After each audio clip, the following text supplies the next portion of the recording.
Hello everyone, welcome to my channel Skyline academy.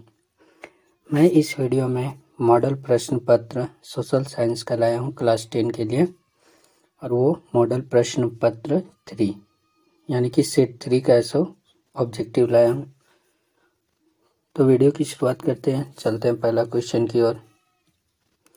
पहला question कह रहा है कि वियना कांग्रेस 1815 की मेज़बानी किसने किया था।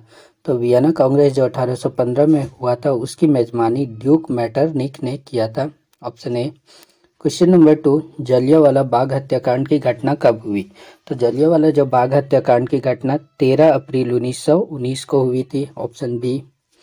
क्वेश्चन नंबर 3, पूना पैक्ट किनके बीच हुआ था। पूना पैक्ट जो हुआ था वो गांधी और अंबेडकर के बीच हुआ था। ऑप्शन ए हो जाएगा। क्वेश्चन नंबर 4, अफ्रीका में रिंडर पेस्ट मवेशी प्लेग नामक बीमारी कब फैली।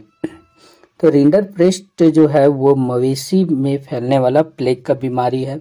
तो ये जो है वो अफ्रीका में कब फैली थी, तो 1890 के दशक में। ऑप्शन सी हो जाएगा। क्वेश्चन नंबर 5, यूरोप में कागज बनाने का पहला कारखाना कहाँ खोला गया। तो यूरोप में कागज बनाने का पहला कारखाना जो खोला गया था वो इंग्लैंड में खोला गया था। ऑप्शन ए हो जाएगा। क्वेश्चन नंबर 6, बृहद उत्पादन की नीति अपनाई थी। तो बृहद उत्पादन की नीति जो अपनाई गई थी वो हेनरी फोर्ड के द्वारा अपनाई गई थी। ऑप्शन सी हो जाएगा। क्वेश्चन नंबर 7, सॉर्डमिया पिडमोंट का शासक कौन था। विक्टर इमैनुअल था। ऑप्शन सी हो जाएगा। क्वेश्चन नंबर 8, वियना कांग्रेस के पश्चात फ्रांस में पुनः किस वंश का शासन स्थापित हुई। तो यानी कि वियना कांग्रेस के पश्चात जो फ्रांस में है फिर से बुर्बो वंश का शासन स्थापित हुआ। Option C. क्वेश्चन नंबर 9, यूनान को एक स्वतंत्र राष्ट्र घोषित किया गया था। तो यूनान को जो स्वतंत्र राष्ट्र घोषित किया गया था 1832 में। ऑप्शन बी हो जाएगा। क्वेश्चन नंबर 10, ब्रिटिश भारत ने गिरमिटिया श्रमिकों की व्यवस्था किस वर्ष समाप्त की। तो जो ब्रिटिश में भारत में है सो गिरमिटिया श्रमिक की व्यवस्था है सो 1921 में समाप्त की गई थी। ऑप्शन बी हो जाएगा। क्वेश्चन नंबर 11, पंजाब में भूमि निम्नीकरण के प्रमुख कारण क्या है। पंजाब में जो भूमि निम्नीकरण है उसका प्रमुख कारण क्या है, तो अति सिंचाई का कारण है। ऑप्शन सी हो जाएगा। क्वेश्चन नंबर 12, राष्ट्रीय वन नीति के अंतर्गत कितना प्रतिशत भौगोलिक वन क्षेत्र वांछित है। तो कितना प्रतिशत अगर ऐसा देखा जाए तो 33% भौगोलिक क्षेत्र जो है भौगोलिक वन क्षेत्र वो वांछित होना चाहिए। Option C. क्वेश्चन नंबर 13, कौन सी संस्था पौधों और प्राणियों को विभिन्न श्रेणियों में बांटती है। तो पौधों और प्राणियों को विभिन्न श्रेणियों में बांटने वाली संस्था IUCN होता है, यानी कि ऑप्शन बी हो जाएगा। क्वेश्चन नंबर 14, हीराकुंड बांध किस नदी पर है। तो हीराकुंड बांध जो है महानदी पर है। Option B. क्वेश्चन नंबर 15, निम्न में से कौन प्राचीन जल संग्रहण तकनीक नहीं है। यहाँ पर कौन सा जो है वो प्राचीन जल संग्रहण तकनीक नहीं बोला गया, तो इसके लिए है बहुउद्देशीय बांध। ऑप्शन सी हो जाएगा। क्वेश्चन नंबर 16, रेशम कीट पालन क्या कहलाता है। तो रेशम कीट का जो पालन होता है उसको हम लोग सेरीकल्चर बोलते हैं। ऑप्शन ए हो जाएगा। क्वेश्चन नंबर 17, वह प्राकृतिक समरूप तक जिनकी एक निश्चित आंतरिक संरचना है कहलाती है। यानी कि प्राकृतिक समरूप जिसका एक निश्चित आंतरिक संरचना होती है उसको हम लोग ऐसा खनिज कहते हैं। ऑप्शन ए हो जाएगा।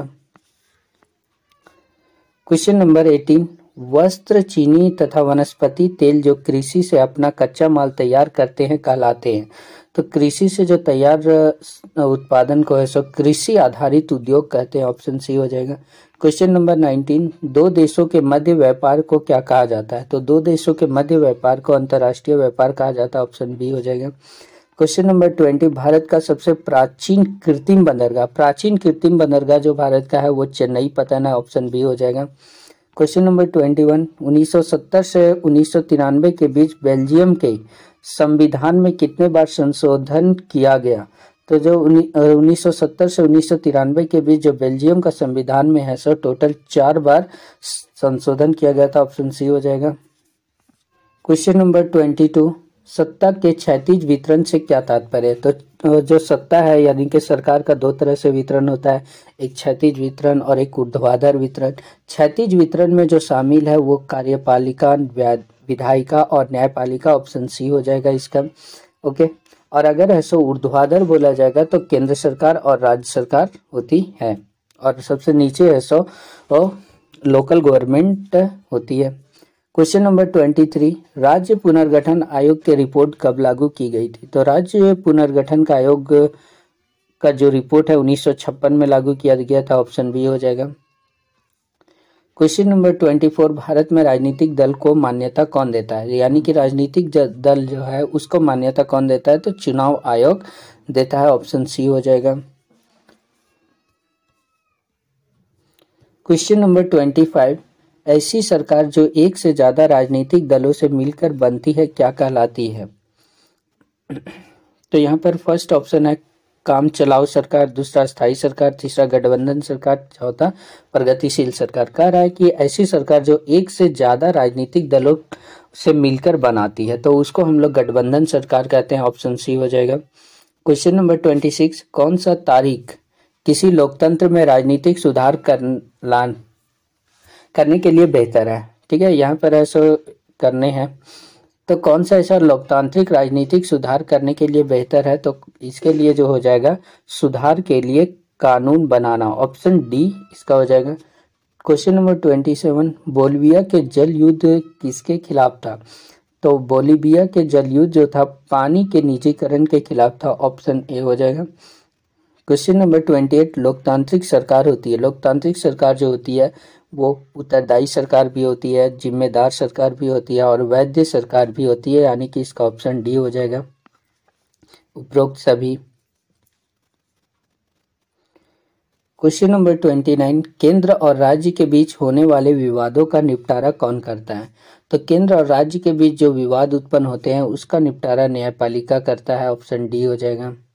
क्वेश्चन नंबर 30, भारतीय संविधान में अनुसूचित भाषाओं की संख्या कितनी है? यानी कि भारतीय संविधान में अनुसूचित भाषाओं की संख्या कितनी है? तो टोटल 22 भाषाएं है, ऑप्शन ए हो जाएगा। क्वेश्चन नंबर 31, नेपाल में सन 2006 के अप्रैल माह में आंदोलन का कारण क्या था? तो यानी कि नेपाल में जब 2006 के अप्रैल माह में जो आंदोलन हुआ था उसका जो कारण था वो लोकतंत्र को स्थापित करने के लिए था, यानी कि ऑप्शन सी हो जाएगा।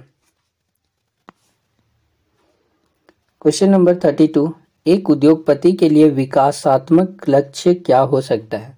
तो उद्योगपति के लिए जो विकासात्मक लक्ष्य होना चाहिए वो होता है अधिक बिजली प्राप्त करना, ऑप्शन सी हो जाएगा। क्वेश्चन नंबर 33, सामान्यतः किसी देश का विकास किस आधार पर निर्धारित किया जा सकता है? तो जो किसी देश का जो विकास है वो उसके निर्धारण के लिए प्रति व्यक्ति आय भी होता है, लोगों की स्वास्थ्य स्थिति भी होती है और औसत साक्षरता दर भी होता है, यानी कि ऐसा इनमें से सभी, ऑप्शन डी हो जाएगा। क्वेश्चन नंबर 34, प्राकृतिक उत्पादों को विनिमय के माध्यम से उपयोगी वस्तुओं में बदलना किस क्षेत्र में आता है? तो ये जो है यानी कि प्राकृतिक उत्पाद को विनिमय के माध्यम से उपयोगी वस्तुओं में बदलना, यानी कि ऐसा इसमें बोला गया विनिर्माण किया गया है। तो विनिर्माण का जो क्षेत्रक है वो द्वितीय क्षेत्रक में आता है, यानी कि ऑप्शन बी हो जाएगा। क्वेश्चन नंबर 35, जीडीपी का मतलब क्या होता है? जीडीपी का मतलब होता है सकल घरेलू उत्पाद, ऑप्शन बी हो जाएगा, जिसको हम लोग बोलते हैं gross domestic product. Question number 36 है कि मृदा के निम्नलिखित में क्या कार्य है? मृदा का कार्य क्या है? तो यहाँ पे मृदा नहीं है, यहाँ पे मुद्रा है। तो मुद्रा के क्या कार्य है? तो मुद्रा का जो कार्य है विनिमय भुगतान का माध्यम होता है, दूसरा मूल्य का मापक भी होता है, तीसरा विलोसत भुगतान का मान भी होता है, यानी कि ऑप्शन डी हो जाएगा। क्वेश्चन नंबर 37, आय और उपयोग का अंतर कहलाता है? तो आय और उपयोग का जो अंतर कहलाता है वो बचत कहलाता है, ऑप्शन ए हो जाएगा। क्वेश्चन नंबर 38, विश्व व्यापार संगठन WTO के प्रमुख कार्य हैं? तो WTO के जो प्रमुख कार्य है विश्व व्यापार को बढ़ावा देना है, विश्व व्यापार संबंधी नियमों को बनाना है और विदेशी निवेश के उदारीकरण का समर्थन करना भी है। यानी कि तीनों ऑप्शन सही है, तो इसका ऑप्शन हो जाएगा डी, उपरोक्त में सभी। क्वेश्चन नंबर 39, वह संगठन जो अंतर्राष्ट्रीय स्तर पर उत्पादों के मानक तय करता है। तो वह संगठन जो अंतर्राष्ट्रीय स्तर पर उत्पादों के मानक को तय करता है, उसके लिए ISO होता है, ऑप्शन सी हो जाएगा। क्वेश्चन नंबर 40 है, शब्द लिखते समय हमें कौन सा निशान देखना चाहिए। तो जो शब्द खरीदते समय जो देखा जाता है, यानी कि कोई भी सामान को खरीदते समय हम लोग ऐसा एक मार्क का निशान देखा जाता है, यानी कि ऑप्शन सी हो जाएगा। क्वेश्चन नंबर 41, वैश्वीकरण से देशों के बीच निम्नलिखित की तीव्र गति होती है। वैश्वीकरण से जो है माल एवं सेवाएं दोनों इसमें गति होती है, निवेश में भी गति होती है, तकनीक में भी गति होती है, यानी कि ऑप्शन डी हो जाएगा। तो ये था जो सेट 3 का SST का है सब objective question. Okay, thank you.